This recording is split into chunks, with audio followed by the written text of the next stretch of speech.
자, 오늘은 좀 특별한 태키 앵커님이 아닌 코알라 앵커님을 모시고 함께 사유하는 시간을 가져보겠습니다. 지금 아, 오늘의 코알라 앵커님, 오늘은 어떤 주제로 대담을 나누시겠습니까? 인생은 왜 넉넉하지 않은가?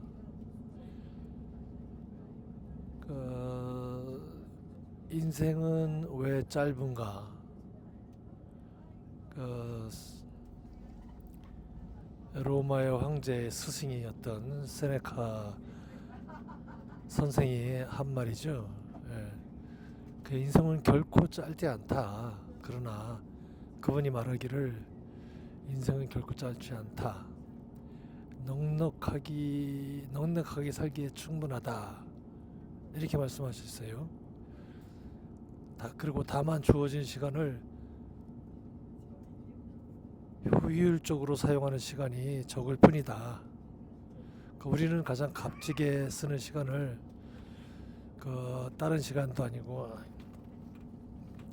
돈 버는 시간으로 그렇게도 생각을 하고 있어요, 대부분이. 그러나 그렇지 않다. 인생은 유한하고 모든 인간은 죽는다. 근데 마치 죽지 않을 것처럼 살고도 있는 게 그게 문제인 거다. 결론은 한마디로 시간을 아껴 써라, 그런 건데, 모든 사람은 돈이 아무리 많고 잘났고 똑똑하고 건강해도 결국에는 죽기 마련이고, 그가 지니고 있는 부와 명예는 끝나게 되는 것이라는 것이죠. 모든 인생과 생명은 유한하다는 것을 이제 받아들여야 된다는 거죠. 그죠? 어디로 가 자꾸? 여기 있어요.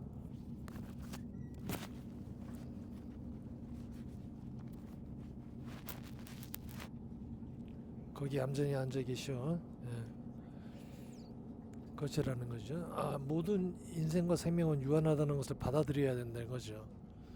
다만 정해진 시간 안에서 적절하고 의미 있게 공허하지 않게 시간을 쓰다 가는 것이, 그게 제대로 살다 가는 것이라는 거죠. 이것을 이미 수천 년 전 고대 철학자들은 생각하고 실천하였습니다. 돈보다 시간이 중요하다는 것을 말이에요. 이것은 지금의 현대인들에게 굉장히 커다란 충격과 자각을 가져다 주는데요. 그런데 타인의 시간을 착취하는 방식으로 돈을 버는 집단이 있어요. 사이비 종교. 교단에 가보게 되면 끊임없이 시간을 착취해요. 봉사와 구원이라는 명목으로 시간을 많이 쓰게 만들고 돈을 또 많이 쓰게 만들죠. 처음에는 이제 강론만 듣기 위해서 갔다가 이제 공동체가 만들어진 공동체에서 어울리다 보면은 그 안에서 또 커뮤니티 안에서 또 비즈니스가 이루어지고 있어요. 사이버 종교뿐 아니라 사실 정상적인 교회에서도 주말은 온종일 아침부터 저녁 때까지 교회에서 사는 사람들이 참 많아요. 그리고 특징이, 그런 대형 교회일수록 목사들이 불호령을 하듯이 신도들을 갖다가 죄인 취급하듯이 다룬다는 거예요. 그리고 지배하고. 교회 밖의 세상은 마치 타락한 사람들이 사는 세상으로 사람답게 살 수 있는 것처럼 말하고 성인들을 어린아이처럼 취급해요. 그런 곳에선 20년, 30년 쉽게 살다 보면 독립적으로 사고가 없어지고 어른인데도 어른같이 사고하고 행동하는 사람들을 어린이처럼 행동하는 사람들 많이 보게 되죠.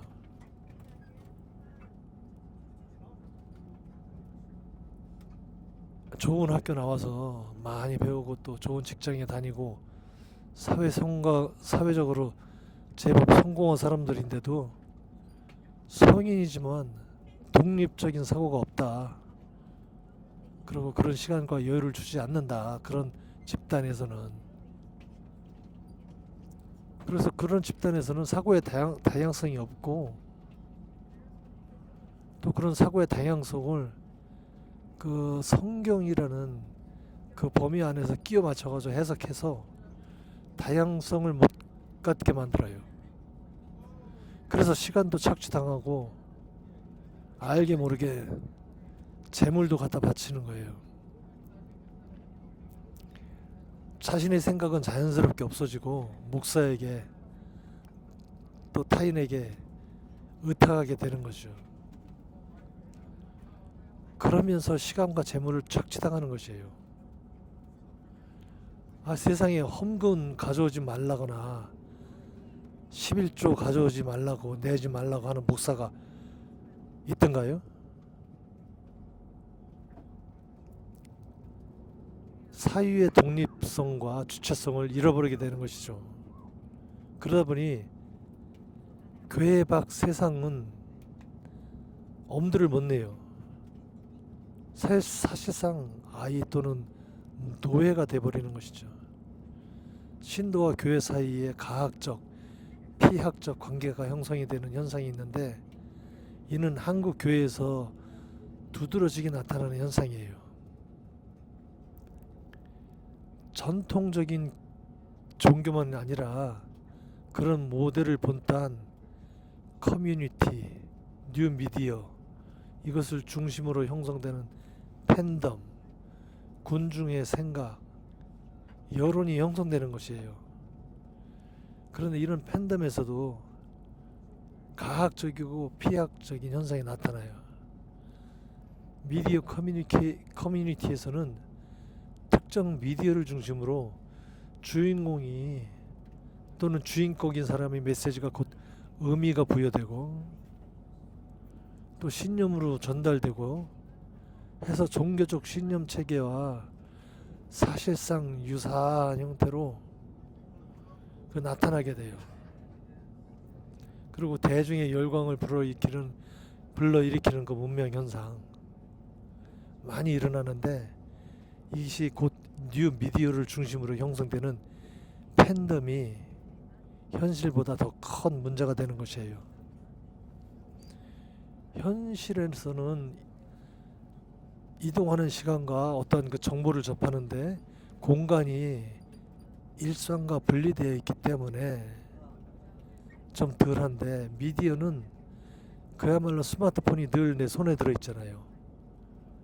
그러니까 일상 중에 대부분이 많은 시간을 스마트폰에 의해서 나도 모르게 지배를 당하게 되는 것이에요. 메시지를 지속적으로 접한다는 것은 마치 우리가 음식을 먹으면 그것이 우리 몸의 일부가 되는 것처럼 미디어가 쇠뇌되어요. 나의 생각이 돼버리는 것이 돼버리는 거예요. 그리고 이것은 아주 중독성이 커요. 자신도 모르는 사이에 중독이 돼버려요. 그러면서 정치 독립적인 사고 능력이 점점 떨어지게 되는 거예요. 심지어는 미디어 세계가 팬덤화되어 그 미디어 팬덤의 세계 속에서 밖으로 나가지를 못하고 그냥 갇혀버리게 되는 거예요. 밤낮으로 붙잡고 있으니 또 거기에 알고리즘에 의해서 파생되는 제2 또 제3의 비슷한 커뮤니티 안에서 생각하고 또 그 안에서의 생각이 옳은 생각이고 또 그 영역 밖의 사람들이 생각하는 것은 다 틀렸다고 착각을 하게 되는 거예요. 알고리즘에 점차 중독이 되어서 미디어가 아니고 이제 나중에는 종교적 현상화 되어 가고 있는 것이에요. 자기 채널에 나오지 않는 사람들은 신뢰할 수 없고, 그리고 자기 눈에 보이는 사람과 세상이 전부라고 자꾸 생각하게 되는 거죠. 또 그 채널에 나오는 유명 인사와 권력자들이 등장하면 그 체념이 그 채널에서 얘기하는 게 곧 이념화 돼 버려요. 그래서 이제는 채널의 리더는 종교 지도자와 같은 사람이 돼 버리는 것이죠. 그 자기 관점 없이 채널의 리더의 생각에 가스라이팅이 되는 거예요. 지배당하게 되고. 채널을 이끄는 사람은 자신의 원하는 방식으로 끊임없이 생각을 유도하는 쪽으로 그 채널을 얘기를 하죠. 사안을 정확히 보고 이해하지 못하게 숲을 설명하면서 나뭇가지를 하나 떼어가지고 그 이파리를 하나하나 설명을 해요. 그래서 거기에 시선을 끌어. 그래서 전체적인 숲을 보지 못하게 만들어요. 우리가 진리를 보기 위해선 그 세네카의 스토어 철학이 필요한데, 어떤 보이는 현상을 곧바로 받아들이지 말고 잠시 멈춰, 그리고 판단하기를 중지하고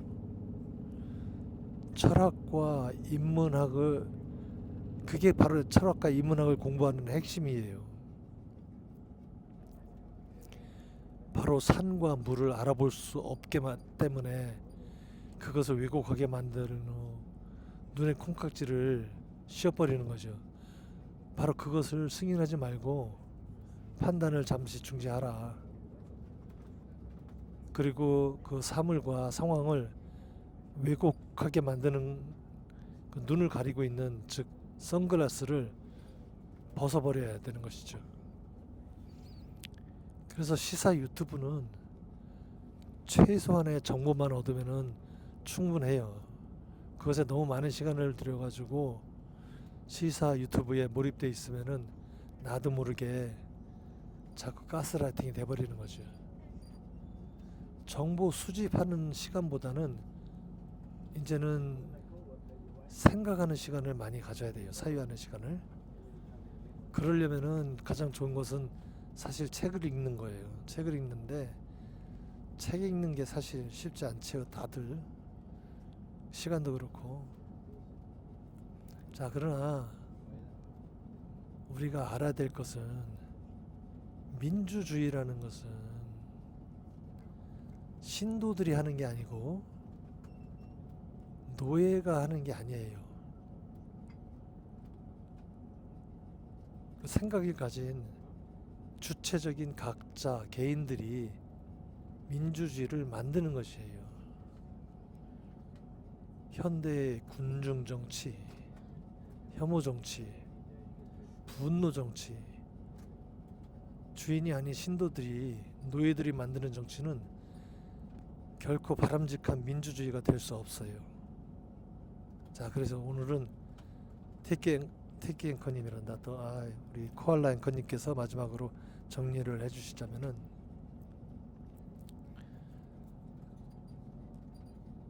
우리가 정치 현안을 볼 때는 특히 그 조그만한 현안에 몰입돼 가지고 그 해석을 가지고 매달리지 말고 이제 커다란 그림을 보고 숲을 봐야 된다. 나뭇잎 하나하나에 매달리면은 나중에는 그 숲을 못 보게 된다. 그리고 판단이 잘 안 서면은 잠시 멈춰서 생각하는 시간, 사유하는 시간을 많이 가질수록 우리가 판단을 잘못하는 것을 막을 수 있다는 겁니다.